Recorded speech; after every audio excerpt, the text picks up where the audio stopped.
आप सभी का स्वागत है SP9 के इस खास कार्यक्रम में और मैं हूं आपके साथ फरहान। जब लगातार मुसीबतें आती हैं तब हमें लगता है कि हमने पहले कोई काम क्यों नहीं किया, देश को हम विकास के रास्ते पर क्यों नहीं ले गए।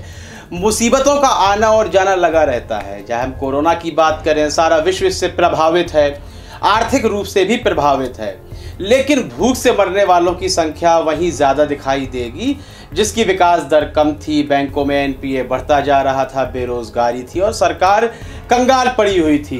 अब भारत पर कोरोना के बाद, भारत के ऊपर कोरोना के चलते, बात कहना यहाँ गलत होगा, कोरोना के चलते एक दूसरी मुसीबत भी सामने आ गई है। बीते दिन की बात है आसाम के गुवाहाटी की, वहाँ करीब 306 गांव प्रभावित हो गए हैं। लेकिन किस बीमारी से? हम आपको बता दें कि स्वाइन फ्लू नामक एक बीमारी है। यह वायरस पहले भी फैलता रहा है, फिर से यह बीमारी सामने आ गई है आसाम में। इससे करीब 306 गांव प्रभावित हैं। यह बीमारी सुअरों से फैलती है। करीब 2500 से 3000 तक सुअर वहां मरे हैं इस बीमारी को लेकर। अब वह बीमारी मनुष्यों तक पहुंची है या नहीं पहुंची है, कितने लोग उससे प्रभावित हो चुके हैं और वहां से निकलती हुई बीमारी क्या भारत के अन्य हिस्सों तक भी पहुंच जाएगी, यह सोचने वाली बात है। इसमें सरकार की कोई भी कमी नहीं है, लेकिन यहाँ पर जनता के ऊपर एक दोहरी मुसीबत आ चुकी है। जहाँ सरकार को कोरोना वायरस से लड़ना था, उससे वायरस से लड़ने के लिए सरकार को कोई तलवार नहीं चलानी है, वैक्सीन बनाई जा रही हैं, वह डॉक्टर और वैज्ञानिक लगे रहते हैं। इसमें कोई सरकार की वाहवाही नहीं होती है, बल्कि इसमें हमारे वैज्ञानिकों की और डॉक्टरों की वाहवाही होती है। सरकार की वाहवाही तब करनी होती है जब इस तरह की परिस्थितियां सामने आती हैं और जनता को किसी आर्थिक रूप से परेशान नहीं होना पड़ता है, प्रताड़ित नहीं होना पड़ता है, भोजन की सारी सुविधाएं होती हैं, तब सरकार की यह जिम्मेदारी होती है, जिसको निभाने में अभी मौजूदा सरकार हम कहेंगे संपूर्ण बिल्कुल नहीं है, बिल्कुल इस जिम्मेदारी को निभा नहीं पा रही है। जहां एक और ट्रेनों का किराया राज्य सरकारों से वसूला जाना था, अब यह भी खबर आ रही है कि उन ट्रेनों का किराया जो प्रवासी अपने अपने घरों तक आएंगे उन्हें खुद ही भरना होगा, जिसकी आलोचना भी लगातार हो रही है।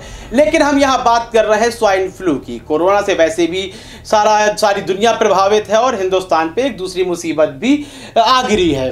अब उनके कांधों पर दोहरा भार हो चुका है, स्वाइन फ्लू फैल चुका है। जैसा कि हमने आपको बताया 306 गांवों में यह बीमारी फैल चुकी है। सरकार की पहली जिम्मेदारी होगी, प्राथमिकता होगी कि इस बीमारी को वहीं तक लॉक रहने दिया जाए और वहीं इसका अंत कर दिया जाए।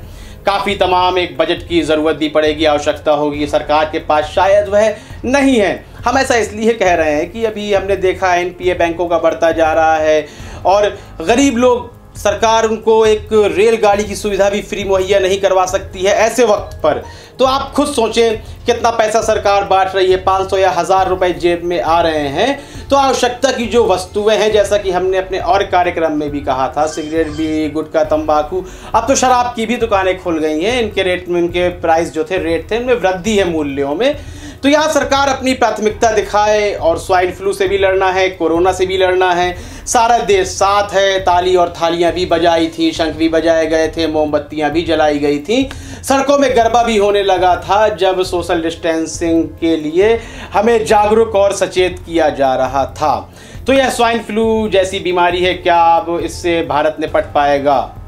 दोहरी मुसीबत उसके सर आ गई है, कांधों पर आ गई है। तो आपको क्या लगता है कि मौजूदा समय में प्रधानमंत्री को, वर्तमान सत्ताधारी दल को किस तरह के कदम उठाने चाहिए जो वह नहीं उठा रहा है? तो इस संबंध में अपनी राय देना आप बिल्कुल भी ना भूलें। कार्यक्रम को लाइक अवश्य करें, शेयर जरूर करें और चैनल को सब्सक्राइब करना बिल्कुल भी ना भूलें। तब तक के लिए इजाजत दीजिए, धन्यवाद।